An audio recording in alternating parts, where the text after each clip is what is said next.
दिव्या जी महाराष्ट्र से। पूज्य गुरुदेव, आपके चरणों में दंडवत प्रणाम। गुरुदेव, मेरा प्रश्न यह है कि पूरी तरह से आश्रित कैसे होते हैं, खासकर निर्णय लेने के विषय में। हम निर्णय लेते समय पूरी तरह किशोरी जी पर निर्भर कैसे हो सकते हैं? हम अपने निर्णयों का मूल्यांकन और तुलना कैसे कर सकते हैं ताकि हम ये निश्चित कर सकें कि वे हमारे अहंकार द्वारा प्रेरित हैं? हाँ, सही किसका है? हाँ, सही बात यह है कि देहाभिमान से ही मन प्रेरित होकर के संकल्प विकल्प करता है, और मन के संकल्प विकल्प से प्रेरित होकर के इंद्रियां चेष्टा करती हैं। वो सत भी हो सकती है, असत भी हो सकती है, सुमति परक भी हो सकती है, कुमति परक भी हो सकती है। अब इसको हम शास्त्र प्रमाणित करें कि हमारा जो संकल्प बना है, जो क्रिया हो रही है, या जो हम भोग भोग रहे हैं, या जो हम चेष्टा कर रहे हैं, ये तस्मात् शास्त्रम प्रमाणम, शास्त्र प्रमाण गुरुवाणी संतवाणी के अनुसार है या नहीं। अनुसार है तो ठीक है, नहीं तो उसका त्याग करते हैं। ऐसे चलते चलते हमारा जब हृदय पवित्र होगा तो हमारा अहंकार प्रभु के चरणों में समर्पित हो जाएगा। फिर आप देखेंगे कि आपको विचार नहीं करना होगा, प्रभु स्वयं हृदय में बैठकर सारी चेष्टाएं करवा रहे हैं। ऐसा अनुभव होना बहुत ऊंचाई की शरणागति का है। वो अहम शून्य महाभागवत प्रतिपल ये देखता है कि भगवान स्वयं हृदय में विराजमान होकर हमसे चेष्टाएं करा रहे हैं। वहाँ फिर पाप चेष्टा नहीं होती, वहाँ शास्त्र विरुद्ध चेष्टा होती ही नहीं, क्योंकि शास्त्र विरुद्ध चेष्टा का त्याग तो साधना में ही कर दिया।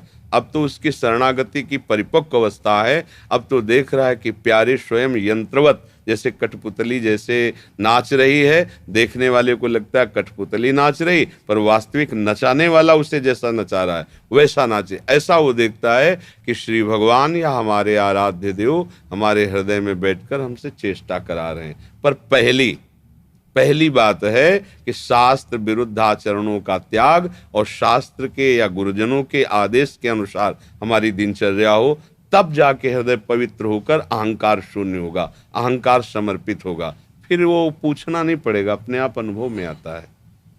सुभाष जी धौलपुर से। गुरुदेव, आपके चरणों में कोटि कोटि प्रणाम।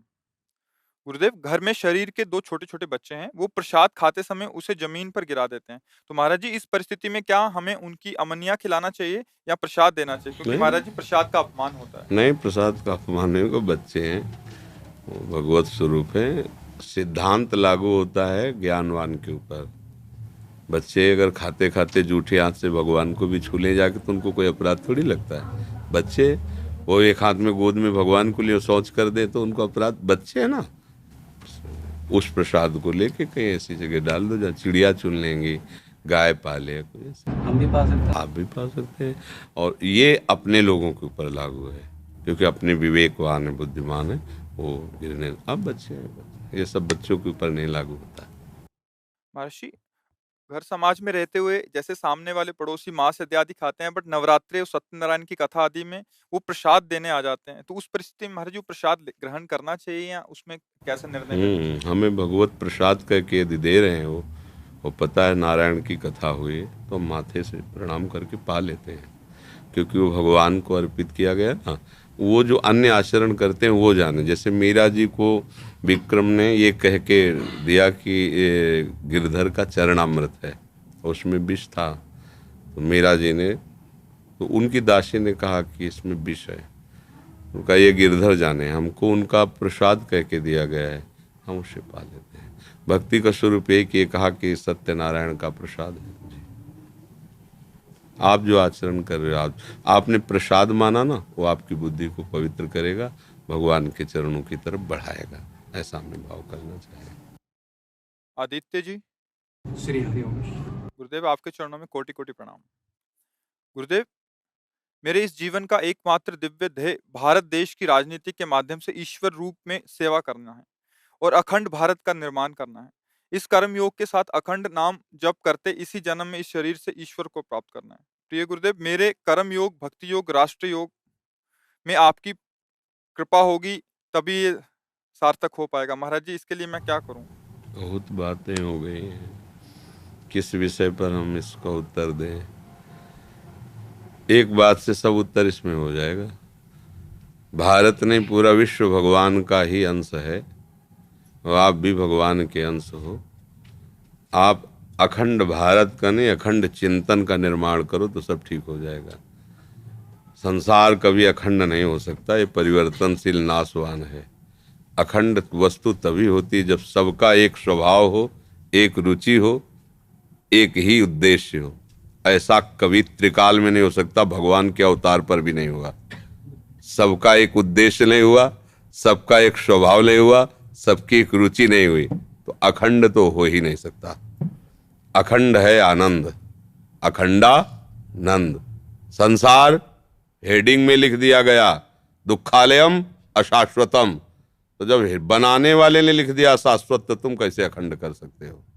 तुम क्या करो, बनाने वाले की अखंड स्मृति में तन्मय हो जाओ, तो तुम्हें दिखाई देगा सब अखंड है, क्योंकि वही अखंडानंद भगवान सब में व्याप्त है। तो बात समझ सकते हो। या तो ऐसे चक्रवर्ती सम्राट होते और सूरवीर योद्धा होते, तो फिर हम सोचते कि तुम्हारे माथे पे हाथ रखे कि जा विजयी भव। तो बहुत सावधानी की जरूरत है।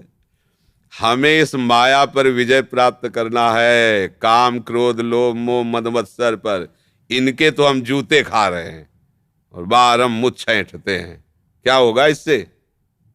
माया की गुलामी से मुक्त हो जाओ, यही तुम्हारे सबसे बड़ी बहादुरी है। और तुम मुक्त हो गए तो हजारों को मुक्त कर सकते हो। तुम मुक्त हो गए तो हजारों को आनंद दे सकते हो। काम क्रोध का गुलाम कुछ नहीं कर सकता, न देशभक्ति कर सकता है और ना हृदय को आनंदित अपने न दूसरों के। बस पहली शर्त है, तुम काम क्रोध विजयी बनो, फिर आगे देखो क्या तुम्हें दिखाई देता है, तो रास्ता समझ में आ जाएगा। समझ में आया? पहले इस भारत को विजेता बना लो। अंदर तुम्हारे कोई विकार तुम्हें परास्त न कर पावे, ना अपमान, न निंदा, न काम, न क्रोध, न लोभ। तुम अखंड हो गए ना, तो चश्मा अखंड का लग गया, आप दिखाई देगा अखंड आनंद के सिवा कुछ है ही नहीं। चश्मा हमारा काला है तो हम हरे रंग से पूरे विश्व को पोत दे तो भी काला ही नजर आएगा। हमें अपना चश्मा बदलने की जरूरत है। मत्ता परतरम नान्यत किंचिदस्ति धनंजय, मेरे सिवा हे धनंजय कुछ नहीं है, ये हमें देखना है। लगो इस लाइन पर, सब क्लियर हो जाएगा। है? हाँ, सब क्लियर हो जाएगा। निखिल जी, पुणे महाराष्ट्र से, राधा वल्लभ श्री हरिवंश। महाराज जी, आपके चरणों में दंडवत प्रणाम। महाराज जी, आपको यूट्यूब के माध्यम से सुना, आज आपके समक्ष बैठ के बहुत प्रसन्नता हो रही है। महाराज जी, हमारे गुरुजी की इच्छा दृढ़ है कि मैं उनकी धार्मिक संस्था का काम भविष्य में संभालूं, पर मुझे कोई भी व्यवहार या उपाधि में अटकना नहीं है। मैं वो कार्य को राजी ना हो पा रहा हूँ। क्या वो गुरु आज्ञा का उल्लंघन अविस्वीकार है? गुरु आज्ञा किसी की संसार में फंसाने की नहीं होती। कोई भी गुरु अपने शिष्य को संसार में फंसाने का आदेश दे ही नहीं सकता। गुरु जी कह रहे हैं कि हमारी जो वस्तु है उसका आप अनुभव करो। आप जब अनुभव कर लोगे तो अपने आप उसका प्रकाश हो जाएगा। दूसरों को सिखाने की जरूरत नहीं। अपने हृदय को यदि भक्ति से भर लोगे, जैसे पुष्प में जब प्रकाश वो पराग आ जाता है तो भौरे अपने आप मंडराने लगते हैं, फिर भौरों को पराग का सुख मिलता है। कागज का फूल लेके डोलो तो भौरे थोड़ी आ जाएंगे। हृदय को पहले गुरुवाणी से अभिषिक्त करके जो नाम दिया है, जो उपासना दी, उसको सिद्ध करो। फिर जब तुम नशे में होगे भगवत भक्ति के, नाम चल रहा है, जिधर देखोगे उधर मंगल शुरू हो गई। गुरु की आज्ञा का पालन हम लोग समझते नहीं, गुरु की आज्ञा को साधारणतया लेके व्यवहार में उतर जाते हैं कि हम तो धर्म का प्रचार करेंगे, हमारी गुरु की आज्ञा है। तो पहले तुम्हारे अंदर धर्म है? जो षड विकारों के अधीन हो, धर्म कैसे समझ पाएगा? पहले तुम विकार विजयी हुए तो तुम हुए अब धर्मात्मा। अब तुम्हारे द्वारा धर्म की स्वयं में ऐसी वृत्ति पैदा होगी कि सबका मंगल हो गया। देखो बड़े बड़े जो महापुरुष हुए महाराष्ट्र में, करताल बज रही है, नूपुर बज रहे हैं, मंजीर बज रहा है, हजारों लोगों का कल्याण हो रहा है, अपने आप कल्याण हो रहा है। वायु शीतल चलती तो जो ना चाहे उसको भी शीतलता लगती है ना। तो पहले हमें भक्त बनना पड़ेगा। ऐसा भक्त नहीं, ऐसा भक्त कि हमारी सुगंध से सामने वाला मतवाला हो, भक्ति रूपी सुगंध से।